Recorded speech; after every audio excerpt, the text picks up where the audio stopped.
চাই যে মানে বলতে চাই যে এই মৃত্যুর পাশের কারণটা কি, কে আমার এই ছেলে নিয়ে যে এত মানে নিষ্পাপ ছেলের কে তার খাল হয়ে দাঁড়ানো, আমি এইটাই তদন্ত করতে চাই আমাদের কাছে। হ্যাঁ, যে আমার এই ছেলের মৃত্যুর পাশে কারণটা কি, তাদের কি চাহিদা ছিল যে তাকে মেরে ওটা পাবে, ওটা আমি চাই, এটার স্বতন্ত্রতা চাই। যদি ও নিজে সঠিক নিজে আত্মহত্যা করা যায় তাও আমি দেখতে চাই। আর যে কেউ মেরে থাকে এটা তো বলা যাচ্ছে যেটা একদম যেভাবে বডিটা দেখা যাচ্ছে যে যেটা তাকে চাপিয়ে গলাতে পাথর বাঁধিয়ে তাদের ঢুকিয়ে তাদের মারা আছে, ওটার কারণটা কি যদি আপনারা আমাকে একটু দয়া করে এটা আমাকে তদন্ত করে বের করে দেন, তা আমি মা হিসাবে মাইনে নিতে পারি। এটাই আপনারা কাছে আমার অনুরোধ রইল, মাননীয় মুখ্যমন্ত্রী, আপনি এটার তদন্ত করেন, যেভাবে ওই জায়গায় তার মার এই সন্তানদের মৃত্যুর কারণটা খুঁজে বের করে দিলে আমি অবশ্যই শাস্তি দেব। আপনার পরিবারে এমনি কর্মী সংখ্যা কয়জন? আমাদের পরিবারে তো 4 জন লোক, তার বাবা বাইরে থাকে, আমি 2 ছেলে নিয়ে আমি থাকি। আপনার স্বামী কই থাকে? কুয়েত থাকে দূরে। আচ্ছা, আপনার ছেলে কবে থেকে নিখোঁজ হয়েছে? বুধবারে দুপুরে 2:30টার সময় বেরিয়েছে যে বাড়ি থেকে বাইক নিয়ে, আর 3 দিন ধরে কোনো খবর নেই। তার বন্ধুরা তার বান্ধবীরা সবাই খুঁজছে নদীর ধারে ধারে, নদীর পাশে পাশে খুঁজছে যে নদীর ধারে যখন বাইকটা রেখা ছিল তাহলে নিশ্চয়ই এদিকে সেদিকে হবে। আমি ঘর থেকে আমাকে আনটি আপনি কি মনে করেন, আমার তো সাগরের তো কিচ্ছু শত্রু নাই, কোথায় গেলে নিজের দিকে ফেলে গিয়ে বোধহয় হয়তো দোকানে চলে গেছে, ওটা আমার মনে হয়েছিল। এরপরে বলছে 2 দিন ধরে আবার কোথায় চলে গেলে তো ফোন করে মারে, কয়েক ঘন্টা পর হয়তো পরের দিন মা আমি এখানে আছি। 2 দিন ধরে ফোনও নাই, 3 দিন চলেছে কিন্তু কোনো ফোন নাই, কোনো খবর নেই। তখন আমার মনের মধ্যে একটা আজ কি যেন একটা যন্ত্রণা বেজে গেল যে ফোন কেন করছে না।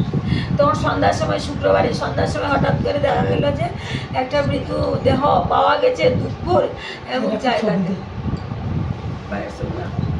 এমন জায়গাতে একটা মৃত্যুর ছবি পাওয়া গেছে। তখন আমাদের সবাই আমার মোবাইলে ছেড়েছে, আমার ছেলের মোবাইলে দেখো তো লাশটা ছিল, দেখে বলছে না এই লাশটা তো আমি বেশি দেখিনি। আমার ছেলের কাছে বলে না আসলে তো বডিটা বিপরীত হয়ে গেছে, অন্যরকম হয়ে গেছে, দেখার চিনার মতো কিছুই নেই। তো আমার ভাসুরের মেয়ের জামাইটা চলে গেছে এখানে, বলার পর সাথে সাথে ও টুকটুক না বাইক নিয়ে গেছে জায়গাতে, বলে দেখবো গিয়ে বলে দেখে যে তার দেখাটা ঠিক সাগরের মতোই লাগছে, হাতে 2টা কবচ, এবারে হাতে একটা খাড়ু আছে, মুখের কটানটা কিছু কিছু দেখে বলছে ওটা সাগর। বাড়িতে ওদের বাড়িতে গিয়ে বলছে ওটা সাগরেই।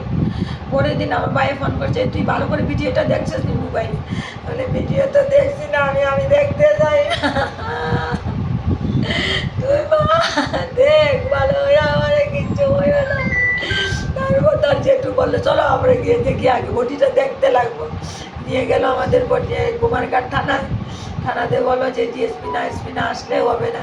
অনেকক্ষণ বসতে বসতে বললো আপনাদের ছেলে পরিচয় এসে এসব বললাম, কারণটা বললাম। বলার পরে বলছে যে গায়ে একটা সবুজ গেঞ্জি ছিল, কালো টান টান সবুজ গেঞ্জি, তোমাদের গেঞ্জি তো দেখে নেই।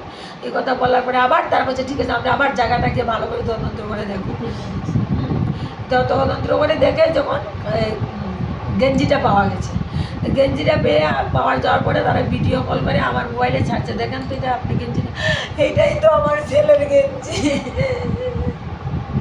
তারপর তারা আবার এই কথার পর আবার তারা কুকুর নিয়ে ভালো করে তদন্ত করে দেখছে যে কুকুর কোন দিকে সে কোন দিকে গিয়েছিল, কার ঘরে ঢুকেছিল, কুকুরটা সেদিকে গিয়েছে, কার ঘরে বিছানা বয়েছে, কার থেকে কই শাড়ি এনেছে, কার বাথরুমে ঢুকেছে, কুকুরটা সেদিকে গিয়েছে। তো এতটুকু যদি হয়ে থাকে তাহলে এতটুকু জানার পরে প্রশাসনটা কোনো তদন্ত নিচ্ছে না এটা নিয়ে। এটাই আপনার কাছে আমাদের জুরাত। আচ্ছা, আপনার ছেলে কোন জায়গা থেকে উদ্ধার হয়েছে? এই জায়গাতে বাটি দুধপুর কালী মন্দিরের দিকে। আর আপনার বাড়ি, আপনার বাড়িটা কোন এলাকায়? আমাদের বাড়ি খানচোর বাড়ি এলাকায়, বৈদ্যনাথ স্ট্যাচুর ডান পাশে বাড়ি। আর কবে পাওয়া গেছিল আপনার ছেলে? শুক্রবারে সন্ধ্যার সময়। আচ্ছা, কিভাবে আপনারা খবর পাইছেন? আমাদের খবর পাওয়া হয়েছে যে আমাদের বাসুরের মেয়ের কাছে কে একটা ফোন করেছে, যে ফোন করার পরে কে করলো তার কাছে থেকে যে একটা বডি পাওয়া গেছে, আমাদের সাগর নিয়ে দেখো ওনাদের পাচ্ছে না, তখন ওনারা চলে গেছে। যেখান থেকে পাওয়া গেছে জায়গাটা কি নিরাপদ? জায়গাটা অনেকটা জঙ্গলময় জায়গা, আচ্ছা। একটু পাহাড় নিচে নিচে ঢাল আছে, কিছু কিছু উঁচু আছে। এই জায়গাতে আমার ছেলে জীবনে যাওয়ার কথাই নেই, ও জায়গা চিনবেই না জায়গাটা, যেখানে ওর মৃত্যু হয়েছে বুঝতে জীবনে দেখেই নেই জায়গাটা, এই জায়গাটা কীরকম।